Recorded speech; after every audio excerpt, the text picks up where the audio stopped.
വീഡിയോയിലേക്കും ചായക്കൂട്ടിലേക്കും എല്ലാവർക്കും സ്വാഗതം.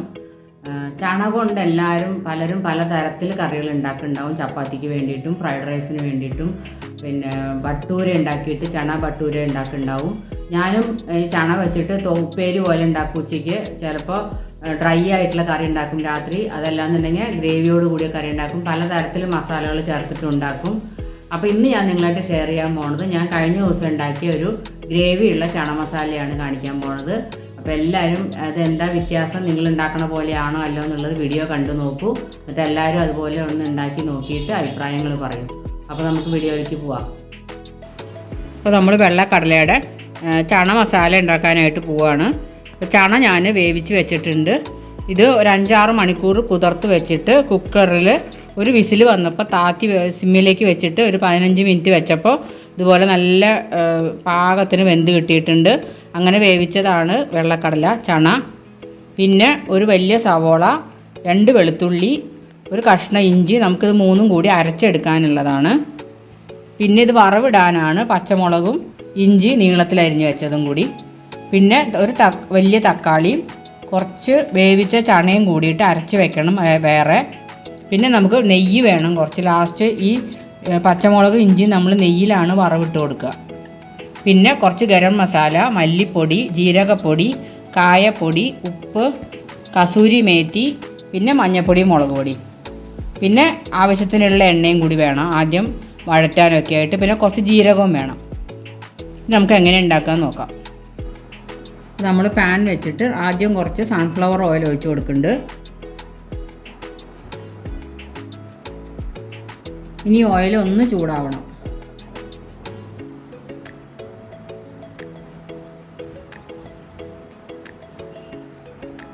ഓയിൽ നന്നായിട്ട് ചൂടായിട്ടുണ്ട്. കുറച്ച് ജീരകം ഇട്ട് കൊടുക്കാം. ജീരകം ഒന്ന് പൊട്ടണം. ജീരകം പൊട്ടി വരുമ്പോൾ കുറച്ച് കായപ്പൊടി ഇട്ട് കൊടുക്കാം. അപ്പോൾ ഞാൻ ഇനി സവോളയും സവോളയും വെളുത്തുള്ളി ഇഞ്ചിയും കൂടി അരച്ച് കൊണ്ടുവന്നാണ് ഇത് ഒഴിച്ച് കൊടുക്കുക.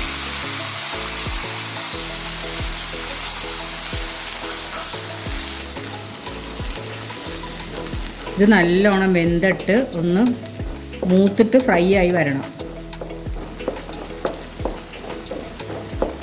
ഇത് കുറച്ച് നേരം തിളച്ചിട്ട് ഇതൊന്ന് വറ്റിയിട്ട് കുറച്ച് കട്ടിയാവണം. അപ്പോൾ നമ്മൾ ഒഴിച്ച് കൊടുത്ത എണ്ണ തെളിഞ്ഞ് വരികയും ചെയ്യും.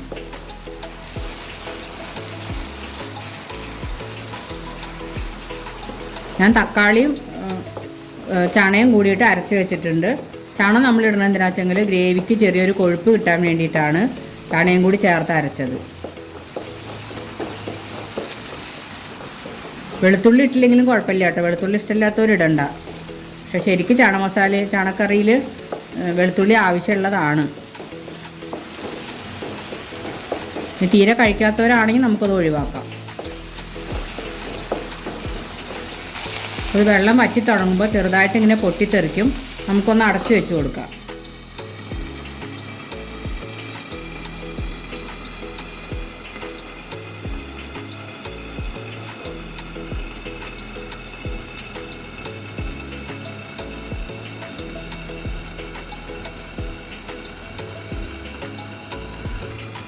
നമുക്കൊന്ന് തുറന്നു നോക്കാം. ഇത് നന്നായിട്ട് ഫ്രൈ ആയിട്ടുണ്ട്. കളറൊന്ന് മാറി വന്നിട്ടുണ്ട്. നമുക്ക് തക്കാളി അരച്ച് വെച്ചത് ഒഴിച്ച് കൊടുക്കാം. തക്കാളി ചണയും കൂടി അരച്ച് വെച്ചതാണ്.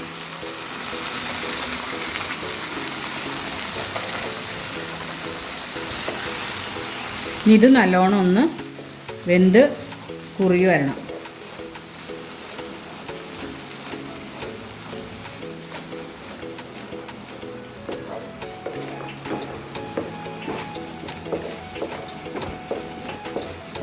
നമുക്കിപ്പോൾ ഇതിലേക്കുള്ള പൊടികളൊക്കെ ഇട്ട് കൊടുക്കാം.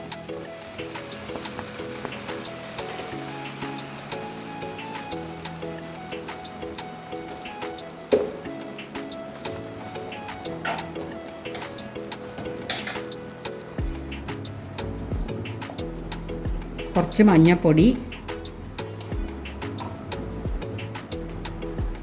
കുറച്ച് മുളക് പൊടി, എരിവിന് നമ്മൾ വേറെ ഒന്നും ഇട്ടിട്ടില്ല.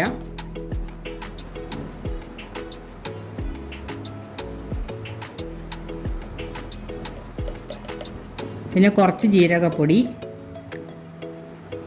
ആംചൂർ പൗഡർ ഉള്ളവർക്ക് അത് ഇട്ട് കൊടുക്കാം, ചണ മസാല ഉള്ളവർക്ക് അത് ഇട്ട് കൊടുക്കാം. എൻ്റെ കയ്യിൽ ചണ മസാല ഇല്ലാത്തതുകൊണ്ട് ഞാൻ ഗരം മസാലയാണ് ഇടുന്നത്.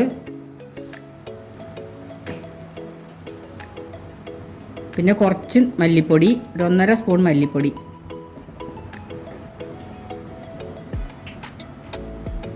ഇത് നല്ലോണം ഇതിൻ്റെ കൂടെ മിക്സ് ചെയ്തിട്ട് പച്ചമണം മാറുന്ന വരെ മൂപ്പിച്ചെടുക്കണം.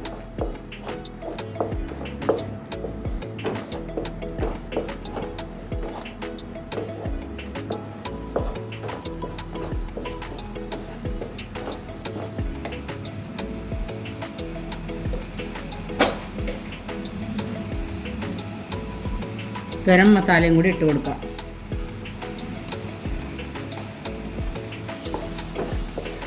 ഇനി എണ്ണ തെളിഞ്ഞ് വരണ വരെ ഇതിനെ മൂപ്പിച്ചെടുക്കണം. നമുക്ക് കുറച്ച് കസൂരി മേത്തിയും കൂടി ഇട്ട് കൊടുക്കാം.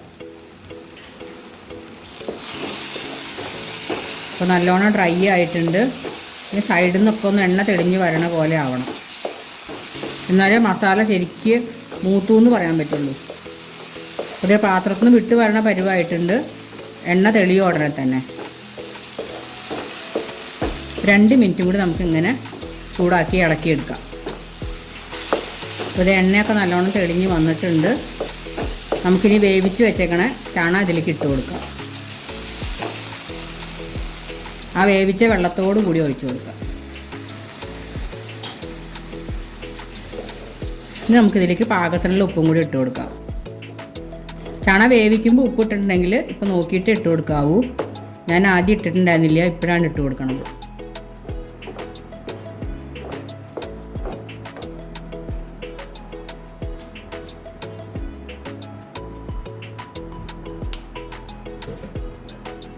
കുറച്ച് വെള്ളം പോരായുണ്ട്.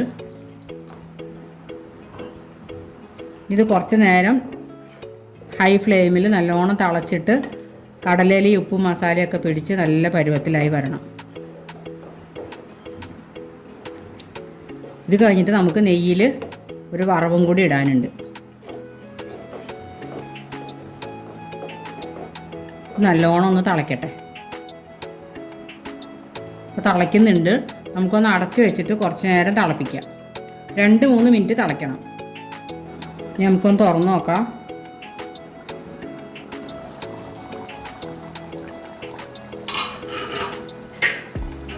ഒക്കെ നന്നായിട്ട് തിളച്ച് കറിയൊക്കെ നല്ല പാകത്തിന് വന്നിട്ടുണ്ട്. ഉപ്പുണ്ടോ എന്ന് നോക്കട്ടെ കേട്ടോ. ഉപ്പ് പാകമാണ്. ഞാൻ കുറച്ച് മല്ലിയില അരിഞ്ഞ് വെച്ചിട്ടുണ്ട്, അത് ഇട്ട് കൊടുക്കാം. തീ നമുക്ക് ഓഫ് ചെയ്യാം.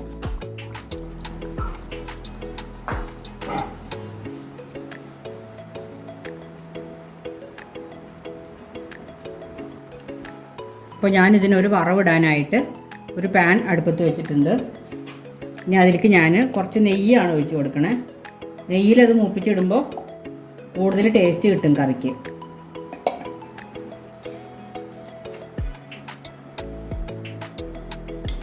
രണ്ട് 3 പച്ചമുളകും ഒരു കഷ്ണം ഇഞ്ചി ഇങ്ങനെ നീളത്തിലരിഞ്ഞതും കൂടിയിട്ട് വറവിട്ട് കൊടുക്കണം.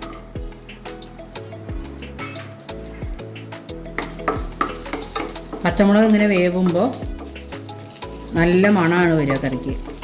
ഞാൻ കീറിയിട്ടൊന്നുമില്ല, അങ്ങനെ തന്നെയാണ് ഇട്ടിരിക്കണത്.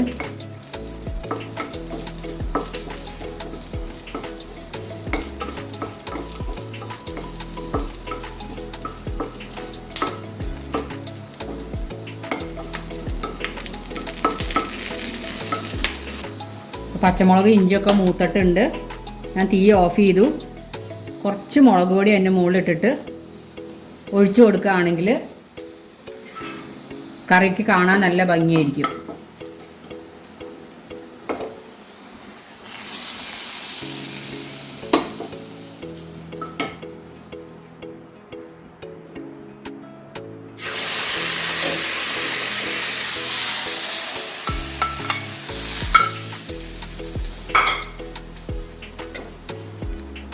ശരിക്കും ഹോട്ടലിലെ ചണ മസാലയുടെ മണവും രുചിയൊക്കെ വന്നിട്ടുണ്ട്.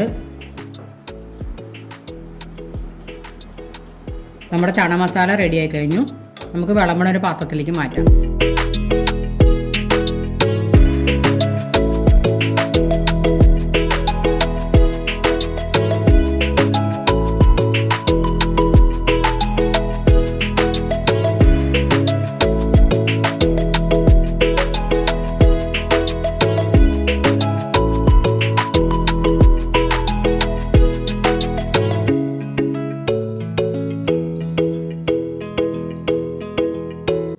എൻ്റെ ചണ മസാലയുടെ വീഡിയോ എല്ലാവരും കണ്ടുല്ലോ അല്ലേ? അപ്പോൾ അതുപോലെ തന്നെയാണോ നിങ്ങൾ ഉണ്ടാക്കണമെന്ന് കമൻറ്റിലൂടെ ഒന്ന് അറിയിക്കും കേട്ടോ.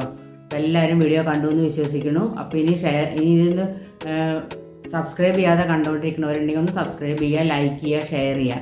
അപ്പോൾ വേറെ വീഡിയോ ആയിട്ട് വരണ വരെ ബൈ.